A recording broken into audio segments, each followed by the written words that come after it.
CGI Shri B R. Gavai ji, justice Suryakant ji, justice Vikramnath ji, केंद्र में मेरे सहयोगी अर्जुन राम मेघवाल जी, सुप्रीम कोर्ट के अन्य माननीय न्यायाधीशगण, हाई कोर्ट के मुख्य न्यायाधीशगण, देवी और सज्जनों, इस महत्वपूर्ण अवसर पर आप सभी के बीच उपस्थित होना बहुत विशेष है। लीगल एंड डिलीवरी मैकेनिज्म की मजबूती और लीगल सर्विसेज डे से जुड़ा ये कार्यक्रम हमारी न्यायिक व्यवस्था को नई मजबूती देगा।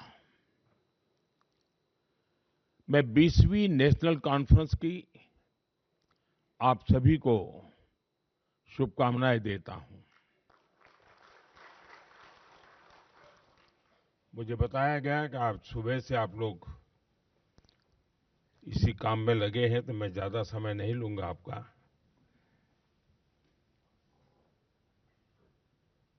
मैं यहां उपस्थित डिग्नेटरीज, न्यायपालिका के सदस्यों और लीगल सर्विसेज अथॉरिटीज का अभिनंदन करता हूं। साथियों, जब न्याय सबके लिए एक्सेसिबल होता है, टाइमली होता है, जब न्याय सोशल या फाइनेंशियल बैकग्राउंड देखे बिना हर व्यक्ति तक पहुंचता है, तभी वो सामाजिक न्याय की नींव बनता है। लीगल एड इस बात में बहुत महत्वपूर्ण भूमिका निभाती है कि न्याय सबके लिए एक्सेसिबल हो। नेशनल लेवल से लेकर तालुका स्तर तक लीगल सर्विसेज अथॉरिटीज, न्यायपालिका और सामान्य मानवी के बीच सेतु का काम करती है। मुझे संतोष है कि आज लोक अदालतों और प्री लिटिगेशन सेटलमेंट्स के माध्यम से लाखों विवाद जल्दी, सौहार्दपूर्ण और कम खर्च में सुलझाए जा रहे हैं। भारत सरकार द्वारा शुरू किए गए legal aid defence council system के तहत केवल 3 साल में लगभग 8 लाख क्रिमिनल केसेस का निपटारा किया गया है। सरकार के इन प्रयासों ने देश के गरीब, दलित, पीड़ित, शोषित, वंचित को ईज ऑफ जस्टिस सुनिश्चित किया है। साथियों, पिछले 11 वर्षों में हमारा ध्यान लगातार ईज ऑफ डूइंग बिजनेस और ईज ऑफ लिविंग पर मजबूती के साथ हम कुछ न कुछ कदम उठा रहे हैं। बिजनेस के लिए 40,000 से अधिक अननेसेसरी कंप्लायंसेस को हटाया गया है। जन विश्वास एक्ट के माध्यम से 3,400 से ज्यादा कानूनी धाराओं को डीक्रिमिनलाइज किया गया है। 1500 से अधिक अप्रासंगिक और पुराने कानून रद्द किए गए हैं।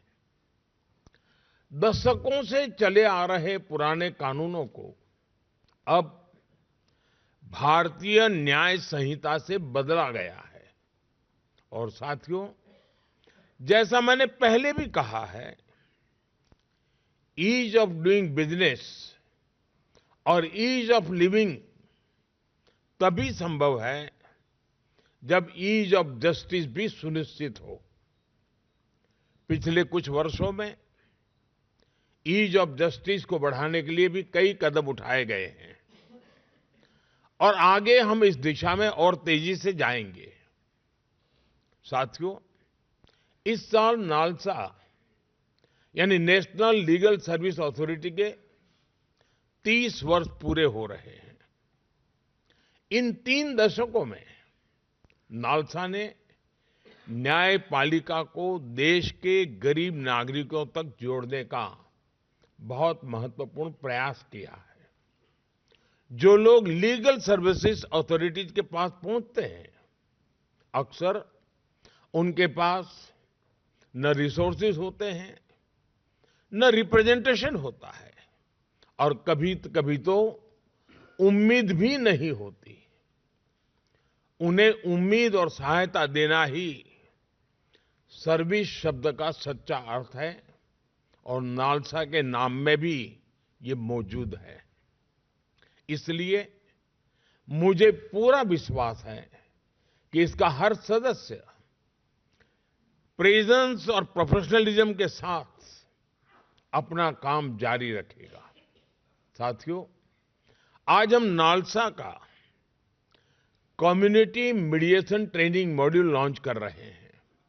इससे हम भारतीय परंपरा की उस प्राचीन विद्या को पुनर्जीवित कर रहे हैं जिसमें संवाद और सहमति के माध्यम से विवादों का समाधान किया जाता था।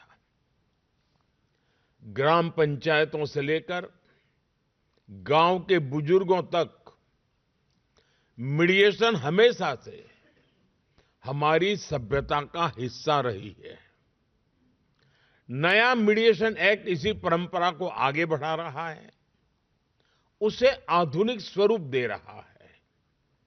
मुझे विश्वास है कि इस ट्रेनिंग मॉड्यूल के माध्यम से कम्युनिटी मीडिएशन के लिए ऐसे रिसोर्स तैयार होंगे जो विवादों को सुलझाने, हार्मनी बनाए रखने और मुकदमेबाजी को कम करने में मदद करेंगे। साथियों, टेक्नोलॉजी निश्चित तौर पर एक डिसरप्टिव शक्ति है, लेकिन अगर उसमें प्रो पीपल फोकस हो तो वही टेक्नोलॉजी लोकतांत्रिकरण की शक्ति बन जाती है। हमने देखा है कि कैसे यूपीआई ने डिजिटल पेमेंट्स में क्रांति ला दी। आज छोटे से छोटे वेंडर्स भी डिजिटल इकोनॉमी का हिस्सा बन गए हैं। गांवों को लाखों किलोमीटर ऑप्टिक फाइबर से जोड़ा गया है। अभी कुछ सप्ताह पहले ही ग्रामीण इलाकों में एक साथ लगभग 1 लाख मोबाइल टावर शुरू हुए हैं। यानी टेक्नोलॉजी आज इंक्लूजन और एम्पावरमेंट का माध्यम बन रही है। जस्टिस डिलीवरी में ई कोर्ट्स प्रोजेक्ट भी इसका एक शानदार उदाहरण है। ये दिखाता है कि कैसे टेक्नोलॉजी जुडिशियल प्रोसेस को आधुनिक और मानवीय बना सकता है। ई फाइलिंग से लेकर इलेक्ट्रॉनिक समन सर्विस तक, वर्चुअल हियरिंग से लेकर वीडियो कॉन्फ्रेंस तक, टेक्नोलॉजी ने सब कुछ आसान कर दिया है। इससे न्याय मिलने का रास्ता और आसान हुआ है। आप सभी परिचित हैं, इस प्रोजेक्ट के तीसरे चरण के बजट को बढ़ाकर 7,000 करोड़ रुपए से ज्यादा किया गया है। ये इस प्रोजेक्ट के प्रति सरकार के स्ट्रांग कमिटमेंट को दिखाता है। साथियों, हम सभी ये भी जानते हैं कि लीगल अवेयरनेस का क्या महत्व होता है। एक गरीब व्यक्ति तब तक न्याय नहीं पा सकता जब तक उसे अपने अधिकारों का ज्ञान न हो,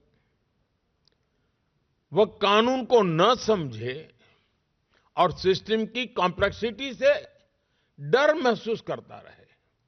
इसलिए कमजोर वर्गों, महिलाओं और बुजुर्गों में लीगल अवेयरनेस को बढ़ाना ये हमारी प्राथमिकता है। आप सभी और हमारी अदालतें इस दिशा में निरंतर प्रयास करते रहे हैं। मैं समझता हूं हमारे युवा, खासकर लॉ स्टूडेंट्स, इसमें ट्रांसफॉर्मेटिव रोल निभा सकते हैं। अगर युवा लॉ स्टूडेंट्स को प्रोत्साहित किया जाए कि वे गरीबों और गांव में रहने वाले लोगों से जुड़े, उन्हें उनके कानूनी अधिकार और लीगल प्रोसेस समझाएं, तो इससे उन्हें समाज की पल्स को सीधे महसूस करने का अवसर मिलेगा। सेल्फ हेल्प ग्रुप्स, कोऑपरेटिव्स, पंचायती राज संस्थाओं और अन्य मजबूत ग्रासरूट नेटवर्क के साथ काम करने की हम लीगल नॉलेज को हर दरवाजे तक पहुंचा सकते हैं। साथियों, लीगल एड से जुड़ा एक और पहलू है जिसकी मैं अक्सर चर्चा करता हूं। न्याय की भाषा वही हो जो न्याय पाने वाले को समझ आए। इसका ध्यान जब कानून को ड्राफ्ट किया जाता है तब रखना बहुत जरूरी है। जब लोग कानून को अपनी भाषा में समझते हैं तो इससे बेटर कंप्लायंस होता है और मुकदमेबाजी कम होती है। इसके साथ ही ये भी आवश्यक है कि जजमेंट्स और लीगल डॉक्यूमेंट्स को स्थानीय भाषा में उपलब्ध कराया जाए। ये वाकई बहुत सराहनीय है कि सुप्रीम कोर्ट ने 80,000 से अधिक जजमेंट्स को 18 भारतीय भाषाओं में अनुवाद करने की पहल की है। मुझे पूरा विश्वास है यह प्रयास आगे हाई कोर्ट्स और जिला स्तर पर भी जारी रहेगा। साथियों, जब हम विकसित भारत की दिशा में आगे बढ़ रहे हैं तो लीगल प्रोफेशन, जुडिशियल सर्विसेज और इससे जुड़े सभी लोगों से भी मैं आग्रह करता हूं कि वे यह कल्पना करें कि जब हम स्वयं को एक विकसित राष्ट्र कहेंगे तो हमारा जस्टिस डिलीवरी सिस्टम कैसा होगा। उस दिशा में हमें मिलकर आगे बढ़ना है। मैं नालसा पूरी लीगल फ्रेटर्निटी और जस्टिस डिलीवरी से जुड़े सभी लोगों को बहुत बहुत बधाई देता हूं।